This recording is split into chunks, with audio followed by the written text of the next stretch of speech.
onto the boat, we really understood the saying, you fit whatever box you're put in. So we can only have the bare essentials on this boat. It's freeing to have less things in your life. We can make the space however we want to make it. We can take it wherever we want, and that's very liberating. And it's super cozy. I bought the boat in May of 2020. All of my plans were flipped upside down in March, and I found myself just really needing something to do and somewhere to live. Also a way that I could be more self-sufficient, and I've always wanted to live on a sailboat. An opportunity arose and I took that opportunity, and I'm super grateful that I did, because yeah, it's been really great. As a kid, my parents enrolled me in just a sailing camp, and so I learned how to sail little dinghies there. I ended up actually taking over that camp as the head instructor.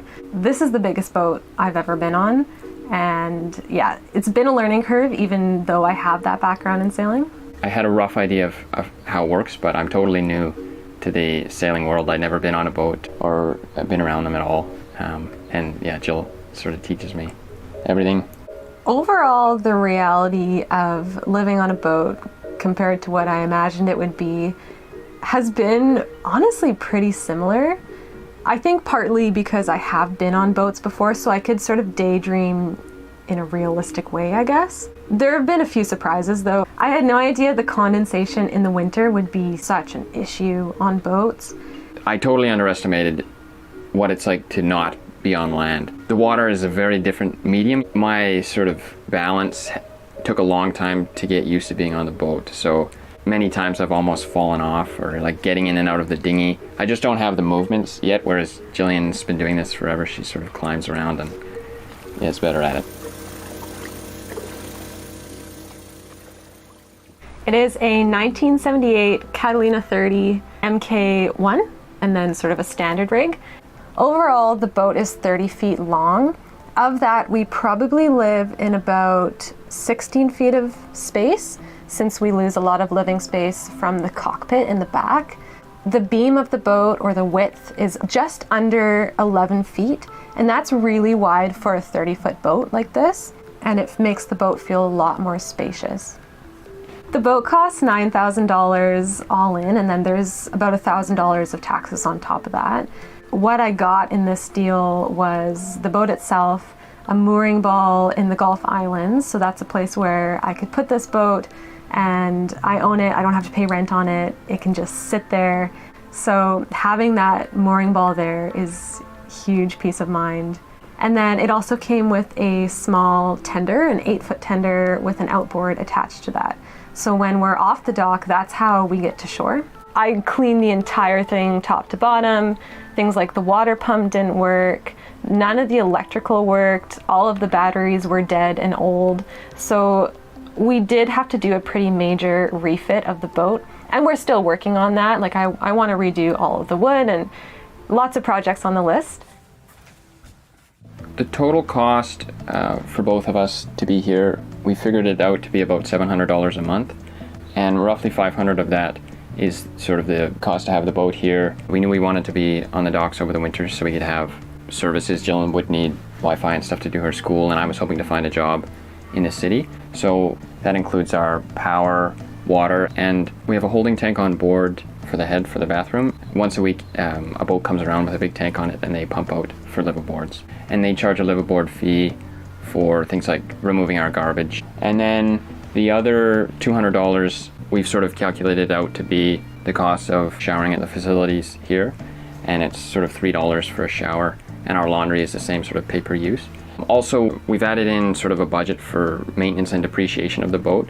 They're in such a harsh environment, so it's salt water on the bottom, and then it's a very moist environment sort of in the air. Everything just takes a lot of attention, so we've allotted sort of $50 a month in advance to sort of keep a track with those things. So yeah, total is about $700 a month. Which makes it incredibly affordable for this location. We live downtown in a very central location.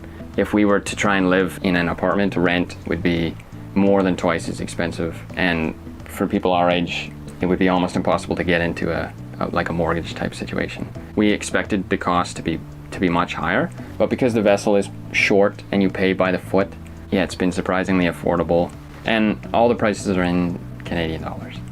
We were so lucky to get into this dock. Talking to other people, there's, 3-year wait list. Where we're docked right now, we actually have to leave for the summer. They open areas like this up to transient boaters, so visitors coming in. So what we would do, assuming we could with work and everything, we would just go sailing and we would spend a lot more time on anchor. We have a mooring ball which we can put the boat on. So that's a really great option in the summer, and I think that's a common thing for liveaboards to do. Our main enemies in the wintertime was the difference in temperature, which causes a lot of condensation on the inside. So we get moisture forming on the roof and on the walls, and then it all drips down into the couch or the bedding, and then just the cold could be a bit challenging sometimes because really it's just single wall. There's a bit of space, but there's no insulation. So the space heaters keep it livable, but we wear lots of sweaters, and then we have a big queen size heated blanket. So when you step on the boat, we have quite a lot of sitting room out there, and it's really nice when there's good weather. Coming through the cockpit, we have our hatch. We have hatch boards as a door. They're not ideal for living aboard because they're sort of annoying to take in and out. We've thought about modifying it so we have a swinging door. So you step down, on one side we have our little galley with a single sink and a fridge, and then our induction cooktop. We also have the ice box behind that. We don't use it as an ice box, it's just a deep compartment, and we've been using it as a pantry. On the other side we have our nav table, which we use for mostly tool storage. It's a big junk drawer in there. We also have our electrical sort of hub on top, where we have a battery charger, inverter, and also a Wi-Fi extender, which we use to sort of amplify Wi-Fi either from the marina or different places on shore. Behind the stairs, it's called the quarter berth. Normally you could have someone sleep in there if you had a mattress, but we use it for storage, so it's just full of all of our gear, tools, the diesel fuel tanks back there as well, and some of the electrical systems. Coming into the middle part of the boat, on one side we have quite a large table and an L-shaped dinette. This is where we spend most of our time. It's where we eat dinner. Jill studies here during the day. On the other side we just have a single couch, and both of these could be used to sleep.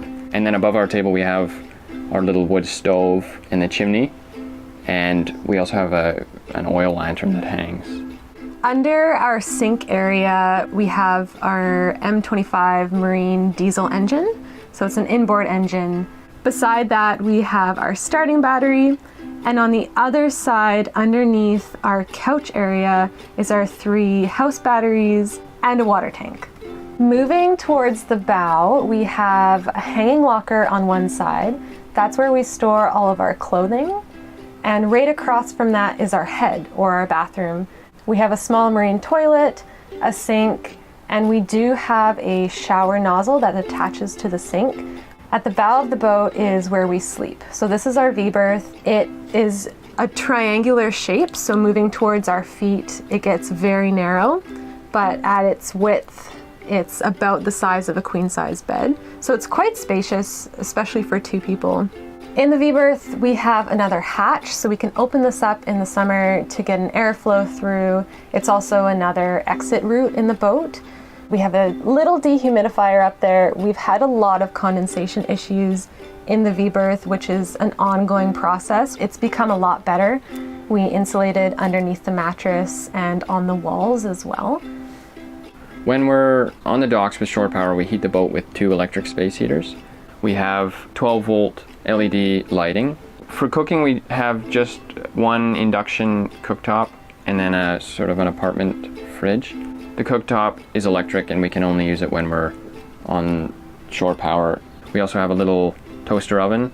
When we're off-grid, we have a 100-watt solar panel, which we use to charge our 4 batteries. We have running water. We have a 12-volt water pump with hot and cold. And we have 2 sinks, one in the galley and then one in the head. We have 2 storage tanks for fresh water and 1 holding tank for wastewater. And for blackwater, we have a holding tank which gets pumped out once a week by the marina staff. Another thing we can use to heat the boat is our wood stove. We burn compressed sawdust sort of briquettes. We haven't used it in the marina because we haven't needed it. It's also quite a dirty option to get a lot of dust and soot. But in the summertime when we're off grid, if it's really cold, it's definitely a nice way to take the edge off. I'm just finishing up my degree in biology and environmental studies. So I'm really lucky with school being online right now that I can do it from wherever, assuming I have Wi-Fi or data or something. If I didn't have that flexibility, this whole endeavor would be a lot more complicated. I work for the provincial government, for the fire service. My job can't really be done remotely. In the future, we've both started thinking of ways we could move our work online so that we could be on the boat all the time. But for now, we're tied to sort of land-based jobs, and that's how we fund the lifestyle, and it's necessary for the time being. We have started a YouTube channel to share our adventures on the boat and our experience adapting to living aboard a sailboat, as well as how we deal with work and being tied to land. There are so many things that I love about living on this boat. One thing I've really found is you're so much closer to the environment. Like, the inside is basically the outside, especially in the summertime. We can have our hatch wide open, and it's really just like being outside all the time and in the fresh air and in the sun, and that's really important to me. I also love the sustainability aspect of it and the smallness aspect of it. I only have so many things, I only need so much space, and that'll allow me to sort of expand my world outside. Please share this video if you liked it. Also, be sure to subscribe to Exploring Alternatives and check out our playlists for more stories like this. Thanks for watching.